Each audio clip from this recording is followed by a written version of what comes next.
ठीक है, तो इसी के साथ मैं अपनी भाषणों का समापन करता हूँ। आप ज़्यादा कुछ है नहीं, but it's very simple poem symbolizes to two human main emotional points. First one is fire and second one is ice. ठीक है, इन दो के बारे में रॉबर्ट फ्रॉस्ट साहब ने in 9 lines of 2 stanzas. How many stanzas in this?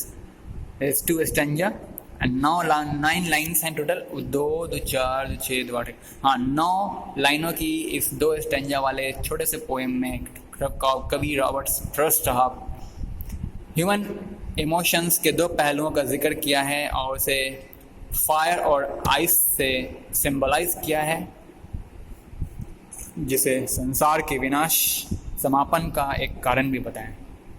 ठीक है, आप लोग इसका क्वेश्चन आंसर भी सॉल्व करने का कोशिश कर लेना।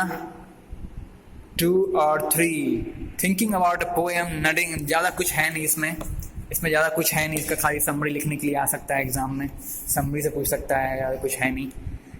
Thinking about there are many ideas about how the world will and.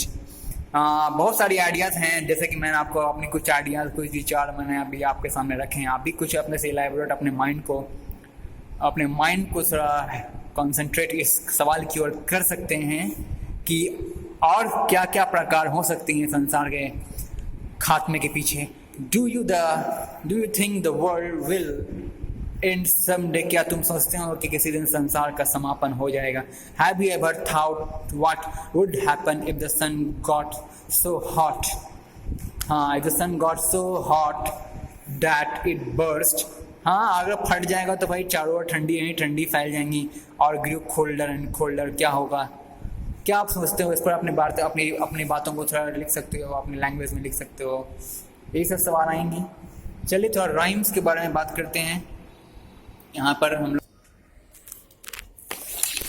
देखिए, थोड़ा राइम के बारे में हम लोग बात करते हैं इस पोएम के। देख सकते हैं आप स्क्रीन पर जो भी वर्ड्स हैं, जिस लाइन के, जैसे फर्स्ट लाइन के जो आखिरी शब्द हैं जिसका सफिक्स IRE है, और जहाँ जिस लाइन में वो सेम सफिक्स रिपीट हो रही हो, जैसे कि थर्ड लाइन में देखो यहाँ एंडिंग IRE से हो रहा है, तो थर्ड लाइन में भी IRE से एंडिंग हो रहा है। थर्ड लाइन में जो वर्ड है उसका भी जो सफिक्स है IRE से ही एंड हो रहा है।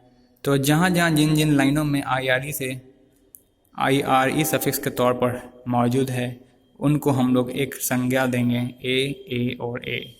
से IRE जिन लाइनों में है उनको हमने ए नाम दे दिया। और फिर आइस, जिन लाइनों में सफिक्स लास्ट वाले वर्ड के सफिक्स में आइस है, उसको हमने बी नाम दिया। Ice, twice, ice. अब बच रहा है सी को नाम हमने दिया जिसमें 8 है। 8 का प्रोनाउंसिएशन हो रहा है, उच्चारण हो रहा हो एटलीस्ट। जैसे इसमें हो रहा है enough of hate, it also great, जिसको हमने सी नाम दिया। अब फर्स्ट स्टेंजा हमारा जो यहाँ तक ख़त्म हो रहा है, some say the world will end in fire, some say in ice, some say the world will end in fire, some say in ice, from what I have tasted of desire, I hold with those who favour fire. यहाँ तक हमने एक stanza. यहाँ से दूसरे stanza को लेंगे। But if it had to perish twice, I think I know enough of hate to say that for destruction ice, it also great and would suffice। तो ये सेकंड स्टेंजा अपना हुआ। आप यहाँ देख सकते हैं राइम मैंने लिख दिया है।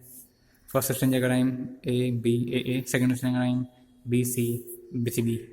ठीक है, चलिए मिलते हैं अगले वीडियो में मिलेंगे आपके इस चैप्टर 2। इसके बाद का जो चैप्टर है वो आपके चैप्टर 2 का आखिरी चैप्टर, आखिरी पार्ट है। Actually, it's the part comes under all these are 3 parts comes under chapter 2. First one, we have learned about a letter to God. After that, the dust of snow. Then fire and ice.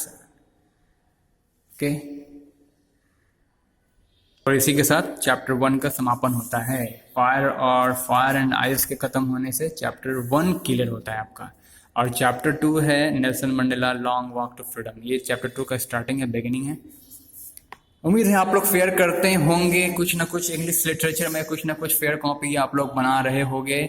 आपको school में fair copy ला के दिखाना है, ठीक है। आपने क्या क्या अभी तक फेयर किया है दिखाना है। वेदर ग्रामर में भी, इंग्लिश ग्रामर का और इंग्लिश लिटरेचर का, दोनों का। इंग्लिश ग्रामर का वीडियो मैं अभी नहीं शूट कर रहा हूँ, टेंस आप लोग बढ़िया से क्लियर कर लेना। इसके बाद इंग्लिश ग्रामर का वीडियो मैं जल्द से स्टार्ट करूँगा, अगले वीक से। चलिए लेसन स्टार्ट कर देंगे। Chapter 2 Nelson Mandela long walk to freedom.